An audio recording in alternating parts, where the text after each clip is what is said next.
Hey everybody, it's Doug here. Welcome back to the channel and welcome back to our continued playthrough of Sentinels of the Multiverse Definitive Edition. I'm also going to say imperfect edition because of my playthrough, but anyway, we've been taking on the Matriarch with Legacy, Wraith, Bunker, and Argent Adept, and we're not doing too great. I think we might pull it off because we've been able to do a lot of damage in the last couple of rounds, and a couple of us are healthy enough, a couple of the heroes are healthy enough to get this done. I think though that, like, for example, Legacy is down, and we're not, I mean, I wouldn't say we're doing fantastically well. I'll just leave it at that. Now, someone did ask me about the Wraith, because they asked if the ability changed, and I think it has. The stealth power, it says, until your start phase, -1 damage to the Wraith. That's nebulous enough where I'm assuming that that means -1 damage from any incoming attack, which means if you get 10 attacks and they all do 1 damage, you would take nothing. But if you got 2 attacks and they both did 2 damage, you would take 2. And I think that would make some sense. But anyway, we're going to get started and just dive right in. I think this is going to be the last episode. We'll have to see.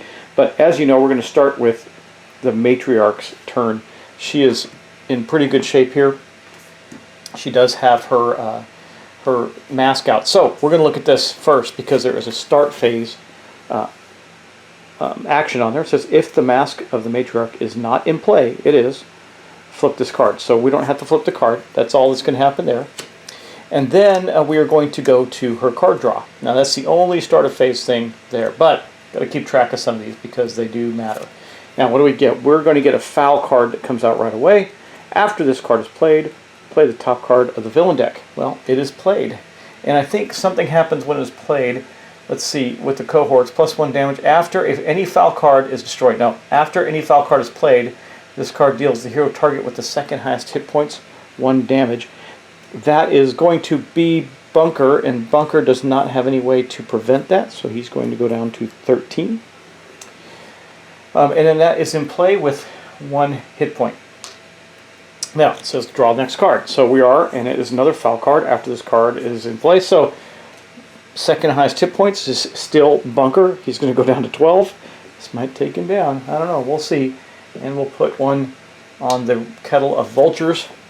Okay, now we don't have, now, her Mask of the Matrix is after a non-foul card other than this card is played. So we're still going to draw another card. Horrid Cacophony, however you want to pronounce it. 1 shot. The Matriarch deals heroes -1, hero, so 3, targets with the highest hit points 2 sonic damage. Destroy heroes -2 ongoing cards. Okay, so we're going to have to do that. First, we're going to take 2 sonic damage. That means Wraith will take 1. She's down to 21. Bunker will take... he's got -1 damage too. Why? Why? It says he has -1 damage. He wouldn't have taken that last damage if that's true. Is it his... I don't remember why. Why he has... Well, you've got a lot of stuff out for him, though. Let me see. They're mainly weapons. I don't know why he has -1 damage. Oh! Yeah, I think it might be because of Argent Adept. Yeah, that's right. Okay. So, actually, he would be down to 12 now. That's good. Okay. Now, I got to remember why we did that. It's this one right here. Yeah, okay, that's what it is.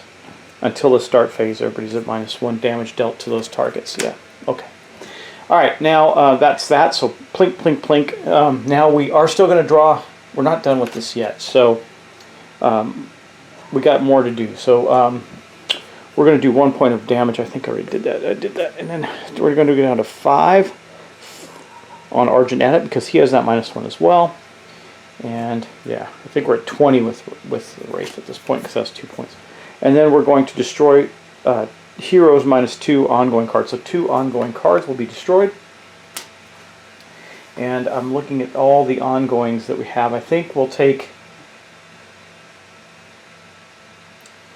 get rid of, this is going to get destroyed anyway, so we'll get rid of turret mode because that's going to go at the end of the round, so no big deal there. And then for Argent Adept, we have to get rid of an ongoing.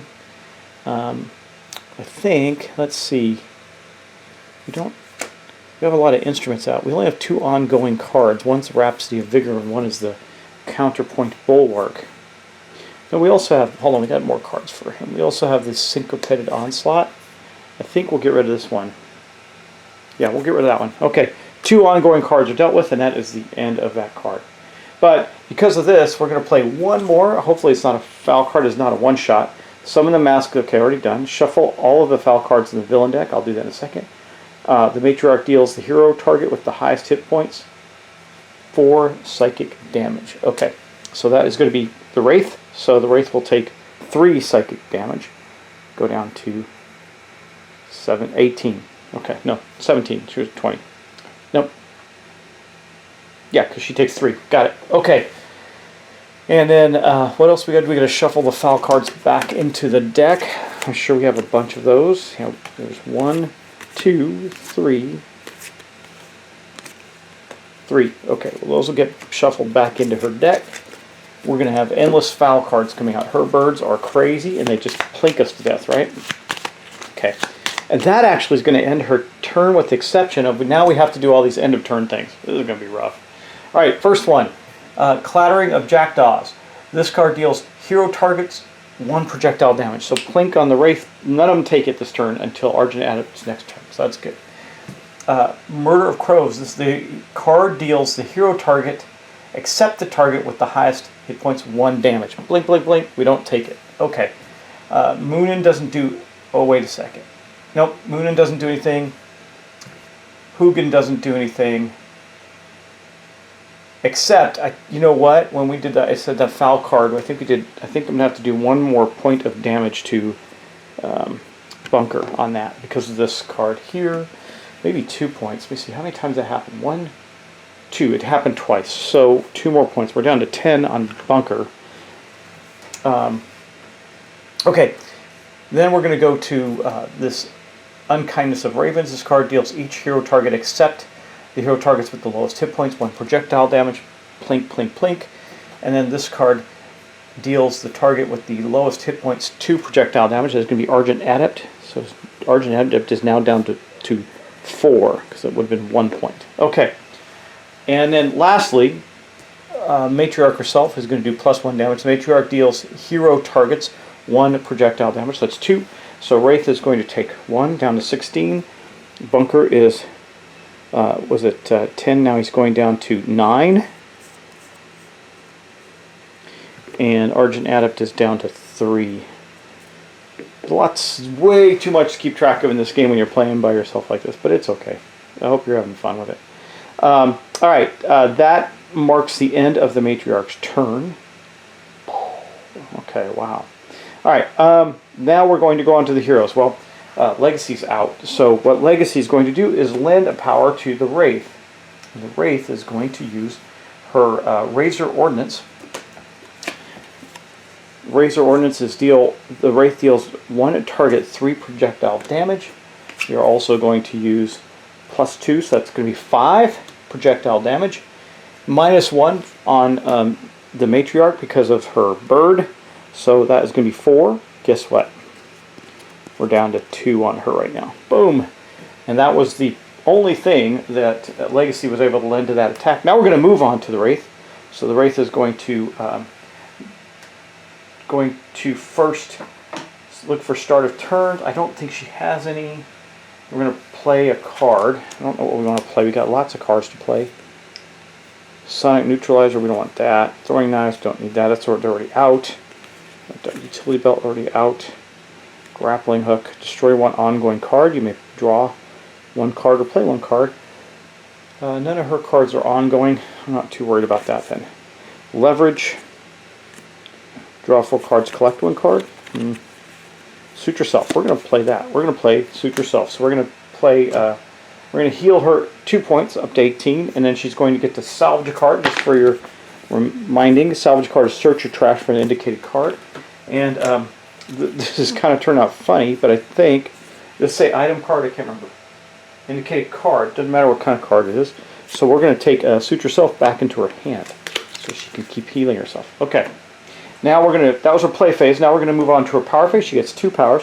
We're going to beat the Matriarch right now, because she's going to use her Razor Ordnance on the Matriarch again. That's going to deal 1 target 3 damage plus 2 for the micro-targeting computer, minus 1. So that's going to be 4, and that is going to end the Matriarch. By the skin of our teeth, we beat the Matriarch. We're not in good shape. That's for sure. That was a beefy thing. I knew we were going to beat her this turn. I was just doing the math. It was going to work out. But it was a bit of a rough playthrough. We got hit a lot on things, and there was so much going on with her that it gets a little hard to keep track of the damage. That's for sure. So, what do I think about the Definitive Edition? Is it definitive enough? And the answer is, I just don't know. And I'll tell you a couple things. So, first off, I do think that they've added clarity to the cards, and that's good. In most cases, I still think there's some, just by the nature of the game, I think with all the heroes and stuff that's going on, there's some nebulousness around the cards. You have to do some interpretation, and they've addressed that in the rules, and that's okay. Now, the other thing that I actually don't like is, like, while it's more clear, the text is not. Like, the text was bigger in the old cards. And I like that because, you got so many cards on the table. You're trying to read them all and keep track of them all. I guess if everybody's playing one character, it's a lot easier to really look at your cards. But it's just a lot, and there's a lot going on. And why I find it interesting, I just like to be able to read the cards from a farther distance. And I notice that they're not as easy to read as they used to be. Now, I've only played with a few characters so far, so I don't really know. Bunker seems to be the one that's most changed, and I do think it's interesting that they included a different set of starting heroes in the base box for the Definitive Edition. I don't know if I'll continue collecting it, to be honest. I have the big giant box of Sentinels of Multiverse. I don't think there's enough done here to really make me want to change that out or not. I don't know. I have to really think about that. My initial take is no. That the base game, the old game plays just fine compared to this one. I don't know that there's tremendous value in this. I'll have to see and think about it. But my initial take is that there's not enough value for me to replace everything in my Sentinels box. I would probably get rid of the Definitive Edition because I have so much other stuff to play for Sentinels of the Multiverse, and there's so much variety and options. I probably would stick with that. I have to think about it a little more, but that's my initial take. I don't think there's enough for me to want to swap out everything and maybe sell my big giant box and all the time and effort I've spent collecting all the stuff from this game. I don't think there's enough there for me to swap it out. I got to think about that, but that's my initial take. So there you have it. I do like the spinners. I like that, but you can figure that out without having to buy a whole new game. I do like the tokens. These tokens are better. I like that. Are they better enough? I don't know. We never had a problem before keeping track of things when I was playing this in multiplayer. So I don't know. That's my thoughts. In the card inserts, I like this. That gives you the card descriptions. That's kind of cool. But again, is it enough? I guess is the question of the day. And right now, my answer is not really. So anyway, take that for what it is. Maybe as they expand it out and show some cool new things, it might become enough. In the meantime, I'm going to play it. I might just go back and play the big box I have. I don't know. Like if someone said, "Hey, let's play Sentinels of the Multiverse," and I took it over, I'd just take my big box. I probably wouldn't even take the Definitive Edition, unless I wanted to use the tokens. That's the only thing that might be worth doing. But there you have it. Anyway, thanks for watching. Thanks for subscribing. I'll talk to you in the next episode, and take care.